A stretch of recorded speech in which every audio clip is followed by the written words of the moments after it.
that the opposition leader, Mark Golding, has appointed a new spokesman, for land and works.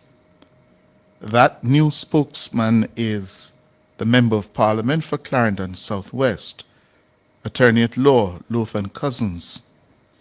And according to the Observer's reporting this morning, it follows the decision of Richard Azan, MP for Clarendon Northwest, to step down from the works portfolio to concentrate on other political duties for the PNP. This was announced in a statement from the PNP today. And according to the Observer's reporting, quote, the newly consolidated portfolio brings land administration and public works under one spokesperson, reflecting the PNP's commitment to an integrated approach to infrastructure development, land titling and management, and the rebuilding of communities still recovering from Hurricane Melissa. According to the PNP, the appointment ensures Jamaicans benefit from coordinated advocacy on roads, drainage, housing, lands, and the responsible use of the nation's physical assets. Well.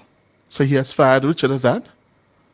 He has lost confidence in Richard Azan because, according to this, he says Azan is stepping down, and in other words, voluntarily leaving, giving up the portfolio to concentrate on other political duties for the PNP.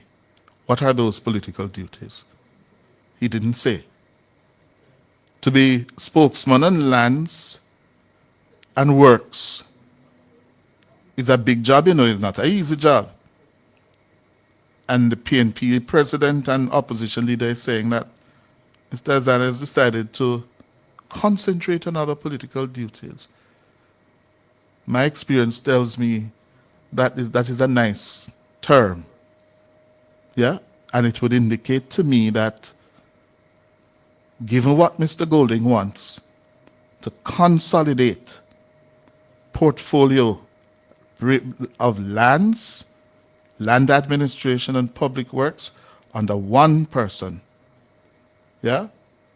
because of the party's commitment to an integrated approach to infrastructure development, land titling and management, which are all good. Makes sense. But clearly he doesn't believe Azan can do the job.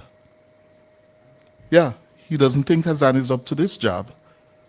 So he has been made to step down to pursue other political duties. Sounds like what you call, quote unquote, a loss of confidence in him, or he has fired him. Time for the break.